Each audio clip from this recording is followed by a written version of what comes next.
What up, my freaks? RuinusInsight here with part 89 of my Total Warhammer 3 modded Kroq-Gar campaign. So as we saw last time, Clan Moors was our first target for the endgame scenario, with Salmiak, our new mage priest of fire, taking control of this random smattering of units that we recruited here in Misty Mountain. It was certainly enough units and it worked reasonably well, and 3 of the armies of Clan Moors were pretty much destroyed, and only Pustin here remains. So we should be chasing after him, though who knows about the Undercities and what that will entail. We should also probably, you know what, summon a mini, let's say, a red-crested skink chief right here, because if this guy tries to run away southward, we'll want to be able to chase him down. If he march stances, it'll be a lot easier to reach him with the with this little army. Now, in terms of what we're going to do this episode, well, we've got other battles to choose from. We got Clan Scryer spawning at Lizard Light to try to reclaim their home, and then we have Clan Pestilens. And I think we're going to try Clan Pestilens because I've been excited to try out Tehenhauin's army, and for that purpose we had the assassin do a little bit of damage to these guys, so they're slightly hurt, but we'll see if they're hurt enough. We're going to grab an extra unit from this little army here, a chameleon skink, because, well, we don't have the second chameleon stalker in Tehenhauin's army as yet, so we're going to have to get that one later. Looks like the balance of power is roughly even a little bit in the enemy's favor, in fact, but we'll see about that once Tehenhauin's army actually attacks. Not going to bother asking our allies to help, as I don't believe we'll be needing them, and the faction should be destroyed fairly quickly, as long as we don't screw up too badly. Alright, Tehenhauin. Oh, let's see what you got, buddy. And we are definitely going to have to be careful here. The Poison Wind Mortars and Globadier is going to be very threatening to our red-crested skinks, and so are the enemy Rattling Guns and monstrous units as well. The main threat is the fact that we can't actually replace the red-crested skinks with shields. If they die, they're dead for good, so we will, well, we're going to have to be real careful about that aspect of it. Anyway, that's about it. We are ready to fight. We are in jungle terrain, so let's hope that the terrain gives us an advantage here and a way to hide in the jungles from the enemy range, so that we can close the distance and make use of our red crests with all those lovely stats on them.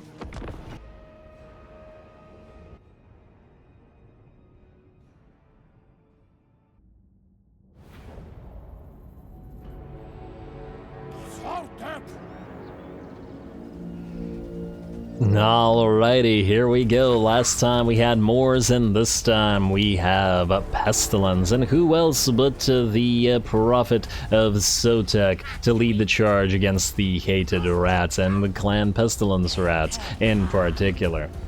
So lorefully right. Anyway, we are going to use the jungles here to our advantage. Obviously, our red crests are relatively fragile, and we really don't want those enemy Poison Wind Mortars, wherever they are in there, to kill them all off. So Tehenhauin's going to charge with his Dino Blob in a blob, so that the healing crystals can continue to heal them up, and the mortars will, you know, be pretty harmless to them. We're also going to start casting those spells, get those feral cold ones on the field, and start looping around with our relatively limited numbers of chameleon skinks and stalkers, mostly so that any enemies that run off, like the Rattling Guns, can be caught by the chameleons, wherein they remain unsupported. The Dino line is nearly here, and we will lead the charge with Tehenhauin himself, though it looks like he'll be blocked by a mutant rat ogre and a hell pit abomination, looking pretty cool, glowing in the dark of the jungles there.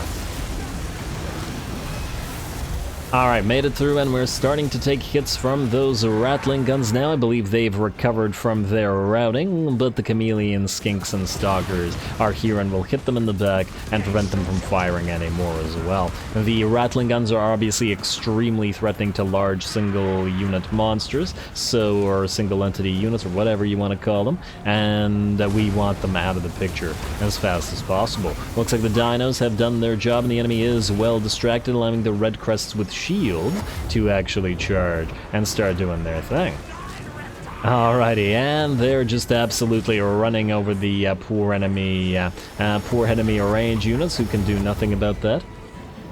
And of course the skinks are relatively quick-moving infantry, so we do have that advantage working for us as well, wherein normally the Skaven have that advantage because of their usually more quick-moving infantry. The Dino pile or mob or blob is also pretty much unstoppable here. Enemy storm vermin trying to hold in vain with their halberds, but it looks like they'll be booking it on out of there and abandoning their plague monks to face the dinos alone. Though they are getting surrounded from every side as well as more units of Red Crests move onto the field, and looks like just like that, a real quick battle under 3 minutes, and probably under a minute and a half actually, considering the fact that most of the time was actually getting our units to the enemy army. But, well, yeah, that's really quick for an SFO battle, but the sheer number of dinos here obviously worked really well. Speaking of...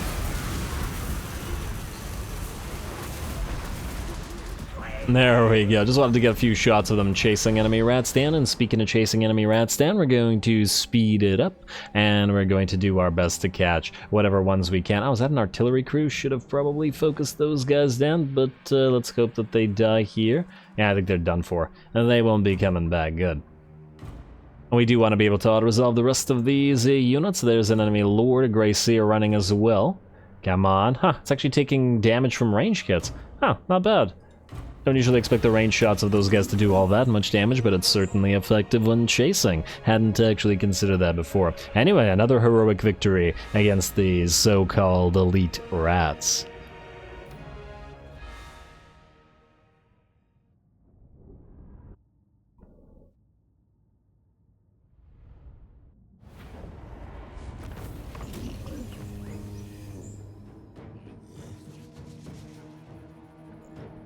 Alrighty, that one definitely went in our favor, very much in our favor. It wasn't so much, I think, the superiority of Tehenhauin's army, however, as it was the superiority of the terrain, as in the advantage that we get with our melee troops and the enemy loses with their ranged troops was so significant in this particular case that they weren't really able to do anything at all. We're going to take the money because it's pointless to heal with so little damage having been taken. It looks like this little stag does remain alive. We get a free administrator and a shield of the mirrored pool, a stegodon for Rogue Hell. Who are you?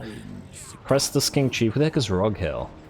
Oh, you have a stag. You guys have you have an ancient stag, and you have an ancient stag. Oh, okay. Well, at least everybody has a stag of some kind at this point in time. You will use an ancient stag later on, I guess. Alrighty, fantastic. Tim Mackenzie, you're still recruiting, unfortunately. We cannot have you chase this guy down. Tehenhauin cannot reach him either. Now, we could send Hydroxyanthropurin to reach him. Can Tehenhauin reach any of the other armies? Oh, he could go for Morphific and do a double battle, whereas we could leave Gor-Rok, for example, to take out Murta here, or Morphific, it doesn't really matter which one. In fact, which would be the better battle for Morphific or for Gork? You know what, here's what we'll do. We'll move some armies around, as in do a little bit of whatever admin we have that isn't fighting, and then we'll fight, and we'll pick which one of these guys. This is going to be a Pestilens sort of episode. Kroq-Gar, your turn to move, my friend. You're moved to the city of Shigengan, and the Skaven that are there. Oh, you nearly have that Basti there. It's so close. It'll get there eventually. We're going to auto-resolve this, and of course it's going to rip our dinos apart, but that's just the name of the game at this point. Just occupy. Just occupied. Let's not damage it any further. No need. And we do not bother collecting income, and frankly, we're not going to use the alignment to monuments because we'll be transferring all of this away. How's our healing? It's actually not so bad. Once we have that second dino, it'll be all not super concerning. I wonder if we can reach Jiju in a single bound, because we can't reach Hai-Chai in a single bound, unfortunately. Well, either way, it's looking okay. Who's up next after Kroqi Chameleon? You are ready to go to heal, so you're gonna move to March Stance, and then, ooh, you can't quite get to the Shrine of Kurnus, but at least you won't suffer attrition, so, and that's fine. I'm actually surprised. Oh, right, It's really stupid that you can't use your allied ports. Like, it makes no sense. What's the point of military alliances if you can't use their ports to embark and still have to embark as if you, well, with taking the maximum amount of movement point loss. It's silly. They should really change the way that works. Kanos-Kier, you can't reach the next place, so you're moving up to the Fate Weaver's crevasse as fast as you can go. And Xhotl, I guess you're gonna do the same. You know what, head out to Demon's Gate first, and then we'll hit you there. We're unfortunately taking too much territory too fast now that the Tzeentch main stacks have been broken, which is not really leaving Xhotl time to either recruit or to get new units, though to be fair, he is getting new recruits from the ferry, at the very least. Oh, speaking of, Feral Trogs, what do we have here? Warpaint of Xhotl gives us a reload time reduction and a bunch of range buffs. Not too bad, versus Perfect Vigor. Oh, Strong Vigor. And a little bit of physical resistance. Well, you know what? We have a lot of melee dinos and not nearly as many range dinos, so I think we'll go for the Warpaint of Xhotl here. Why not? And they can buff up the various chameleon skinks that are nearby. Alrighty, who's up next? Kanos-Kier, you have moved. Kowal, tis your turn. Now, you cannot reach, well, you can reach, but they won't stay, and I feel like here's what we'll do. You are going to go back to Bordello in case we need to defend it. Kowal, you are going to move together with Chameleon to the Shrine of Kurnos, and the two of you together will work upon the enemy territories here. I'm not going to bother holding Mistnar, we're going to trade it immediately to Ivres, and if they lose it, it's their problem. Although I guess if I had that attitude, or if we had that attitude for the entire campaign, we wouldn't be helping the donut. But for now, Torquarali, here, you can have yourself a nice Mistnar.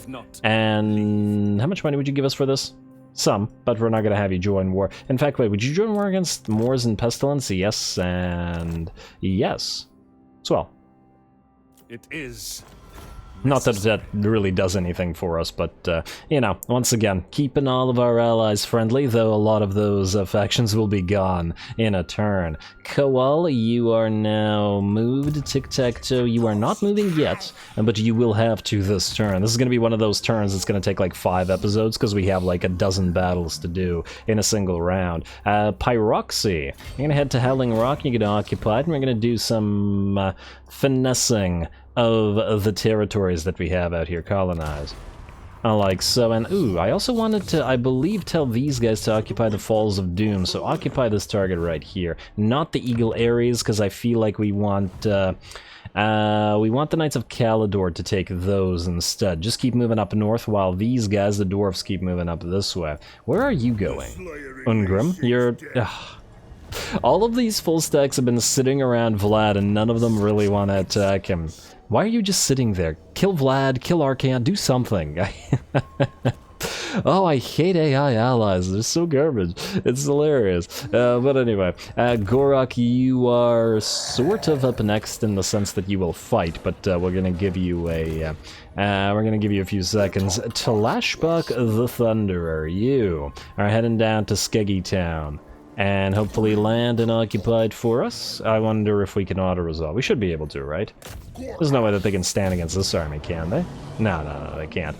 It's not a horrible stack, but let's face it, they have no chance. I'd rather fight the more elite field battles. We've had enough of these siege battles where the enemy just gets absolutely destroyed, haven't we? We're gonna occupy the place. At what tier? Ooh, hit points. Suffered high casualties in multiple battles. Body counter. Oh, yeah, so Wades through Gore would be super effective. This is, I guess, a good reason to actually periodically auto-resolve and take massive casualties, just because it will eventually give you a very good buff for your Soar Swords, especially the perfect spawn. Unfortunately, the heal here is a little bit low. Huh. I wonder if it'll rise if we can grab the Ziggurat of Dawn. In fact, Kylock, head to the Ziggurat of Dawn for us, would ya? Wait, Tech Thief? Oh, I did move you. Okay, good. Kylock, go to the Ziggurat of Dawn and try to occupy it. Do we have defenders there? Oh, we do. Oh, are you going to be able to take that yourself or no? You would lose Saurus and you would lose skink cohorts. Maybe not the way to do it. Maybe we'll actually have to fight that. I'll think about it. I once again think that is going to be a relatively easy fight, so it's not going to be a big deal. I guess we could leave him there and then move Pyakador to help him next turn, and then the auto-resolve should be functional. Yeah, we'll do that. Pyakador, move up here. Let's do that. Oh, I would have loved to get the extra replenishment here for Talashbach, but I guess he's just going to have to sit still for a turn, and then we're going to send Talashbach to Ulthuan afterwards, whereas Gor-Rok and Tehenhauin are going to head to Cathay after all this is done. Anyway, who is up next? Koel's done, Tic-Tac's not moving yet, Gor-Rok's not moving yet, Talashbach has moved, Mazdamundi... Oh, I was just up here. Oh, there's no way that you're going to be able to auto-resolve this. You're too damaged, or at least your dinos are too damaged. We're going to have to manually fight this. Okie dokie, well, Sulfurettes, that's where we're headed. And then we'll hit Iron Spike together with Eerie Eggum, and yeah, auto-resolve. Alright, fine, we're going to manu fight this real quick. Quick as we can, and then we will move the rest, and then we will... we'll try to have another battle against Clan Pestilens. Maybe another Tehenhauin fight, or maybe a Gor-Rok fight, just to mix it up a little bit. At least this way we'll have 3 legendary lords. If we have Gor-Rok fight, we'll have 3 legendary lords having fought in a single episode, which ain't too bad. Alright, come on now. Alrighty, so you 3 stand all the way back here. Does the enemy have an artillery piece? They do not, so we don't really care. Okay, good. You are all going to stand here. In Mazda, you're at full HP, and then you guys are going to be up front. We're not going to have them target immediately. Or should we have them target immediately? You know what? No, just stand apart. I want to see if the enemy runs towards us or not. I'm going to see what happens. We should just in case set you guys up in a group, though, because I don't know what'll happen. Start deployment, start battle. Will they move? They will... they will move themselves. Okay, well, great for them. I wanted to allow these guys to heal a little bit more, but unfortunately, looks like that's not going to be the case. Okie dokie, so here's what we'll do. I'm going to speed this up in a second, but we'll pop the Dyna... Actually, no, right, here you go. Mazdamundi, use your spell like so. There we go, these guys should be trapped. Mazda, and drop a comet. There we go, nice spell. Here comes a comet, drop another spell. Just trying to make sure that the enemy dies as fast as possible. Where's that comet?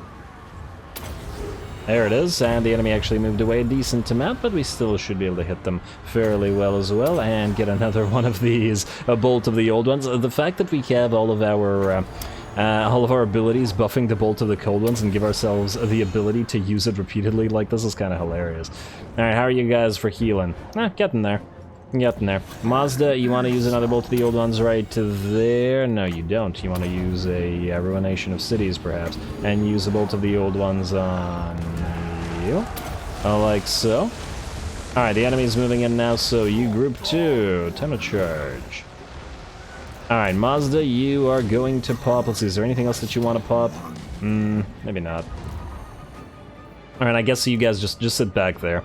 Although, no, we probably should move the men to at least get a little bit of extra HP. You all can hit the enemy range units, and you two maybe go after the Black Guard. Mazda should be fine. He does have regen. Let's pop the buffs on this Temple Guard unit so that it doesn't get too badly damaged. This unit of range units, let's hit them with a few spells like so.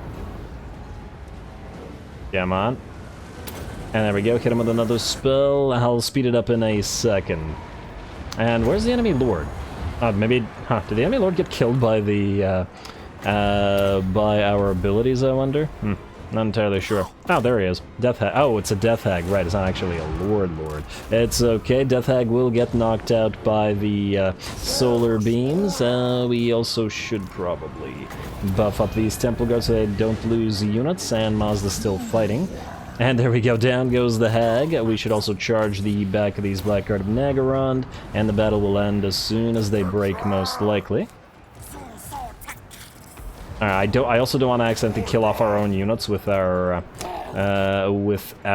solar beams, so we gotta be careful. Alright, is that it? Mazda, use your healing potion, and there we go. Alrighty. One of the reasons I wanted to take a little bit of extra time there was to allow the Basties to heal up. They won't heal any further, however, so we're good. And there we go. Hopefully that will have allowed us to heal up enough after the end turn so that Mazdamundi can auto-resolve the next one of these battles. I really hate how the auto-resolve screws our dinos over, though. It does seem like there's like a little, I don't know, an issue, or maybe, what's the word I'm looking for here? I can't place the word. There's one negative aspect, one drawback, let's go with that, to every faction, it seems, like the auto-resolve screwing the dinos over in this particular case. Then we got the war sleds for the Kislev fights. We're going to just occupy it. War sleds for Kislev fights and other stuff, and not war wagons. For the Skaven, I believe it is the Doom Wheels, which is also unfortunate. Alrighty, well, either way, we'll heal up, we'll head to Iron Spike next, and then over to Tyrant Peak. We're going to be trading all these territories away to our friends, the Exiles of Nehek, because I have no intention of holding these red territories. Don't collect the income, and we'll be fine. We should also probably send Pyakador. You know what? Maybe we'll actually send Pyakador up to Sildred Tor, which would allow Tlashbach to briefly help with the Ziggurat of Dawn, and then move back. I mean, that's the way to do it. But anyway, who else needs to move? That was Mazdamundi, and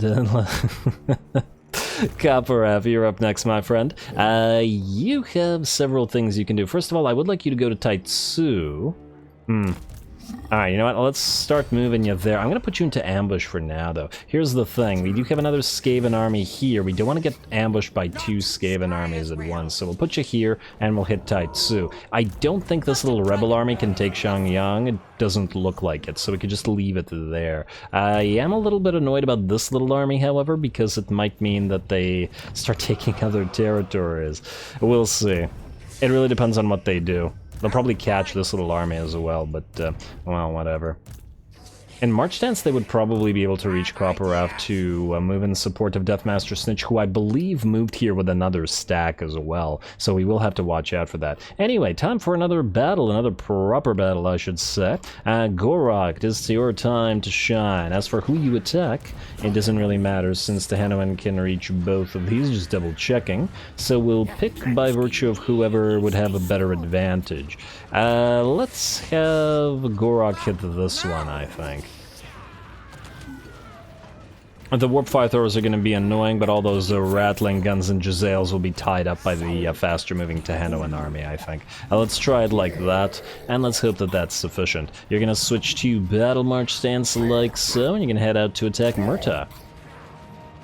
Alrighty, Pyrrhic victory, and yeah, the big disadvantage of Gor-Rok's army is the fact that it's really, really slow. Both Gor-Rok and the Saurus are incredibly slow, and thus there's a lot of threat in the form of the enemy range units, so our Saurus Scarbets are going to have to work overtime. Here we go.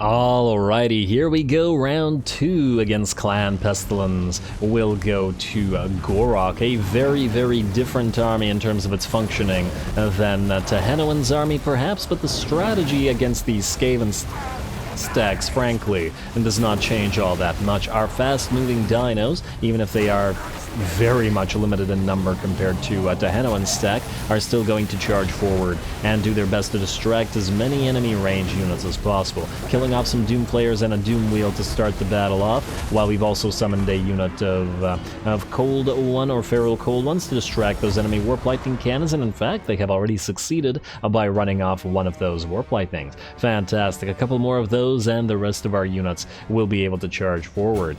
Gor-Rok is rushing forward together with the slow lower Bastiladons as the Pale Death and Hook the Arrogant, our Skink Oracle, try to loop around the battle and hit all those other range units that we still need to distract. We also have our Skink Priest just casting in the background, and our Saurus are now moving to the fray as well, since the enemy artillery is by and large unlikely to actually hit them at this point.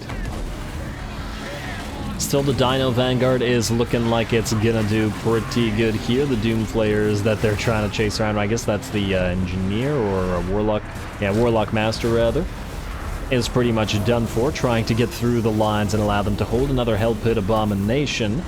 And I do have a healthy respect for these things ever after that one battle. Oh, I haven't seen that animation. Oh, that's fantastic. Man, I haven't seen that skink animation either, where the Carnosaur jumps up on the Hell Pit Abomination. Damn. Huh. And that one time, that other abomination that I was talking about got picked up by the Slan.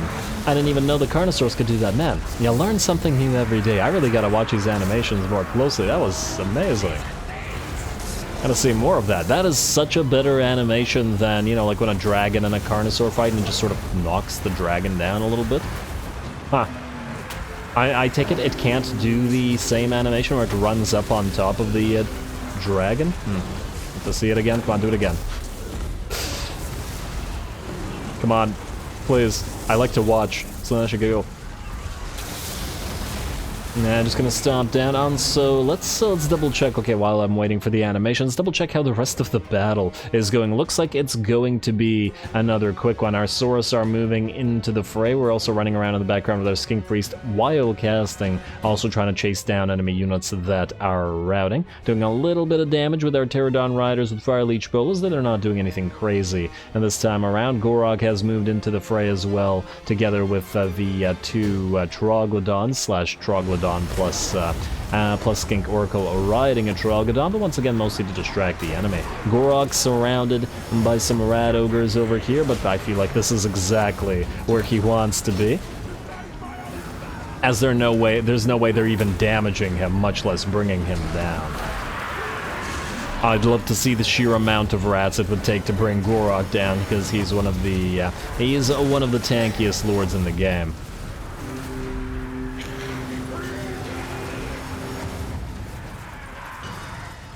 And being a Footlord really does work in his favor as well. Kind of like the same sort of situation that Village has going on for him, with him being a Footlord and more difficult to target, but also Village has the ability to recover his barrier. Anyway, with that, it looks like the enemy army will simply shatter. We got a few more of those rats to work through, but another relatively quick battle as the enemy fails to deal with the sheer number of dinos charging them, distracting those range units, and then allowing our melee to close.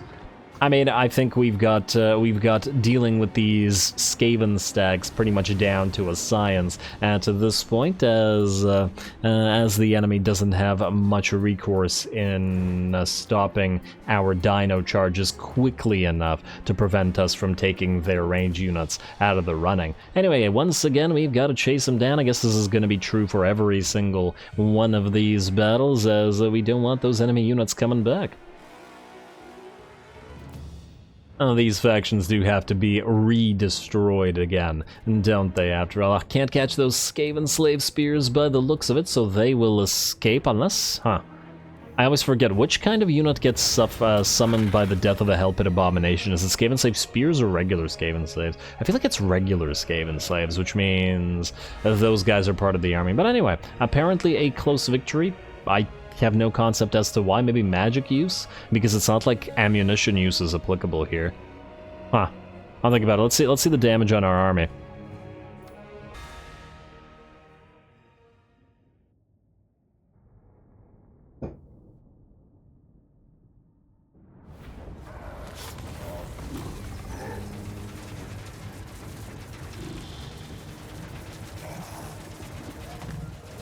Alrighty, not too bad at all, yet again. Well done, Gor-Rok. 0 losses and relatively minor damage to your army. I know that these battles may seem a little bit on the easy side, but in some ways it's an illusion in the sense that if we allowed the enemy opportunity, they would do a lot of damage. So we're being careful, we're maintaining, we're maintaining terrain advantage and making sure to engage the enemy's range units before they dish out the damage. This is SFO after all, and elite Skaven stacks are extremely dangerous, especially to those slow-moving swords who were barely able to make it into combat. Anyway, we're gonna once again take the money. I guess we could be taking exterminate on every single lord if we really wanted to, but I don't think about it. Either way, Gor-Rok, another Carnosaur pendant. Not that it's particularly useful. You should be able to auto-resolve Murta, though funnily enough, if we did, we'd probably take more damage than we otherwise would have. Tehenhauin, you should be able to take out more Pfiffic, and then Hydroxy will probably have to give chase. You know what, I'm gonna think about the best way, I should say, to do this, but I'll think about it between the episodes because I'm going to call this episode here. Once again, next time we will continue turn 121 as we take out the rest of hopefully Clan Pestilence and begin probably a big battle against Clan Scryer out here as well, with Tic-Tac-Toe starting to take these guys out. That'll be 3 of the Skaven clans, but it probably won't culminate in the ending of the turn next episode yet, as there are still other units and armies to move around. It's also probably a good thing that we're making some cash right now, because I fear as soon as we end the turn, we're gonna discover like 50 undercities, and each one takes like 4,000 gold or something ridiculous to burn down, so we're really going to have to work our way through those before they use those like bombs and explode things and cause armies to pop up everywhere. I'm gonna have to watch out for that. Anyway, more Gor-Rok or Kroq-Gar, well, Gor-Rok and Kroq-Gar and Mazdamundi and the whole gang except poor Nakai to come. Not to worry, guys, I'll do a separate Nakai campaign at some point and just mod it to hell for additional entertainment, because I feel bad about missing out on Nakai in this campaign, so it'll be an additional little run. Anyway, whatever I was saying, all glory to the algorithm. Likes and comments good, and thanks for watching.